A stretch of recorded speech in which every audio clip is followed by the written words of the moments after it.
Howdy Simmers. A couple of weeks ago, I put out a video where I built a cat cafe, and in that video, I mentioned that my fiance basically gave me the idea to do some kind of build dedicated to every pet in The Sims 4. We actually have a lot of pets in The Sims 4. We have cats, dogs, all of the pets that came with my first pet stuff, horses, cows, sheep, llamas, like, there are so many, and I'm gonna try to do a dedicated build for all of them, but if I have to skip over a few or I have to combine some, that's just what I gotta do. I'm sorry. But with that being said, let's get into today's build. So seeing as I had already done a build for cats, I decided to focus on the dogs today, which is why I have built a dog park. And I built this in Brindleton Bay on the Pupperstone Park lot.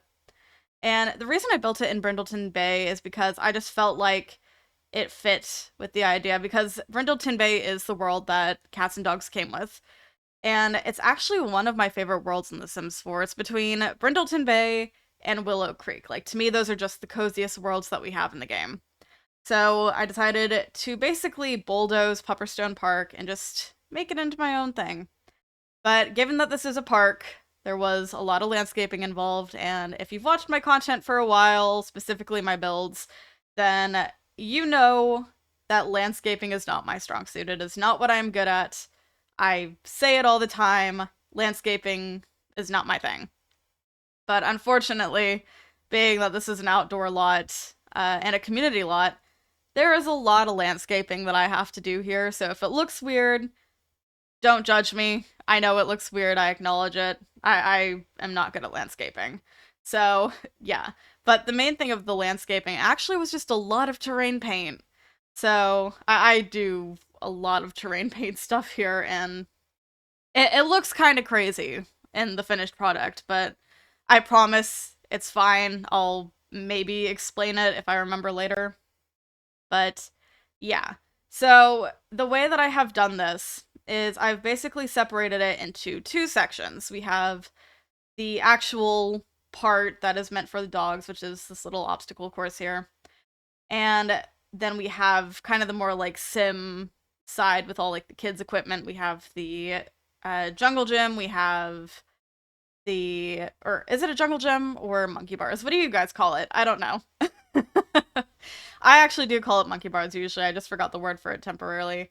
But we have that. We have a base game swing set, the pirate ship, just a few fun items for the kids. I think the only thing that I would really maybe change about this park was that I did only add one obstacle course to this. But there was a reason for it, because I do think that having multiple obstacle courses would actually confuse the dogs, because there is an interaction where you can have your dogs like run the obstacle course. So for that purpose, I think it probably was better with just the one, but it looks so weird just having the one there, but it's fine. That obstacle course is actually functional, by the way. I did test it. It might be a little glitchy with some animations just because of how close the objects are to each other, but other than that, fully functional, works fine. Now, I did follow the requirements for like what I needed to put in this build. So, and that was kind of like a last minute thought, because I was looking at stuff and I was like, why do I need chess tables in the park? And oh, I need to add in like a bunch of picnic table stuff. How am I going to do this? Because I had already added the pond at this point. Uh, so yeah, I will say this is not the best park that I have ever built. But at the same time, I'm kind of thinking it is the only park that I have ever built. I don't actually remember at this point. But yeah, I did add a pond here. There is a little sign where you can go fishing in it. However, it's one of those signs where like you have to stock the pond with whatever fish you've caught in other places. So I don't actually know if that part is functional or not, because since it is a community lot and not just like a pond that's like on your lot of, the house or whatever, I don't know if that part is functional, so I apologize if it's not. I didn't actually test that. But I tested all of the main stuff, and it's fine. But yeah, as you can see, I am doing a lot of terrain painting here. And my idea for all of this was to basically just anywhere that I think Sims would kind of walk across paths that are more traveled than others. Um, I figured since this is a park, it's gonna be a pretty busy community lot, so it's gonna be used a lot. I'm actually putting flowers down now. It's not all terrain paint and trees, believe it or not. I did put some flowers in here too. But yeah, I do a lot of dark terrain paint around just because it's a busy place. I feel like it would be, so it would be walked across a lot, and that's why there's so much terrain paint. And yeah.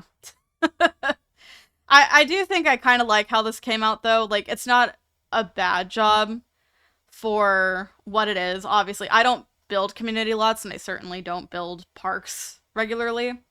So this was something kind of new for me. And I had fun with it, as kind of unsure about it as I was, I guess. I didn't know how this was going to end up, but I'm happy with it, I think. But we are getting to the end of the video now, so I'm going to hop into the game and show you this park. Alright, so it's a little dark in live mode, so I'm actually going to show you this in build mode. But we have the kids section over here with all of the playground equipment, the swing set, monkey bars, little pirate ship here. And as you can see, we actually have some Sims around at the moment, but we have the chess table area here, a couple of picnic spots, and the bathrooms here. And then over this way, behind this giant tree, well, a few giant trees, we have the obstacle course for the dogs. And I honestly think this was a decent build for me. Like I said, I don't typically build community lots, and certainly not like parks. So I feel like I did okay with this, but this is called the Bark Park, and it actually has a few lot traits on it. We have dog friendly, so dog owners will visit the lot and bring their dogs. So you will see some dogs around here, both owned and stray, because we have dog hangout, which allows stray dogs to come to this lot and just kind of chill and vibe. So I thought this would be, you know, just a nice place for the dogs to hang out, so I made sure that those two traits specifically were on here. So that way it can actually feel like a dog park and not just a park with an obstacle course. But since we do have the obstacle course, we also have the training ground lot trait. So Sims gain pet training skill faster on the lot from, you know, doing tricks or doing stuff with the obstacle course. I've called this park the Bark Park since it is a dog park. I felt like it was gonna be very fitting for it. So yeah, I think I'm happy with how this build turned out. But yeah, like I said, live mode, it's a little dark right now because it's almost 6:30 in the save, but it looks really nice. So I think I like this build a lot, actually. If you'd like to download this build, it is available on my gallery page, TheSimmingKoalaa with 2 A's. And again, this lot is called the Bark Park. So yeah, it's here for you. I hope you guys enjoy it. There are so many pets in The Sims 4 that I still have builds to do for, so if you have any recommendations or ideas for what to build, we still have all of the pets that I mentioned at the beginning of the video, minus cats and dogs, obviously, along with goats and chickens. So I could really use some ideas because some of those pets, I have no clue what I'm gonna build for them yet. But with that, I'm gonna go. Thank you so much for watching. If you enjoyed the video, subscribe to the channel and make sure you have notifications on so you don't miss anything. Be sure to follow my socials, links are below. I'll see y'all soon. Bye.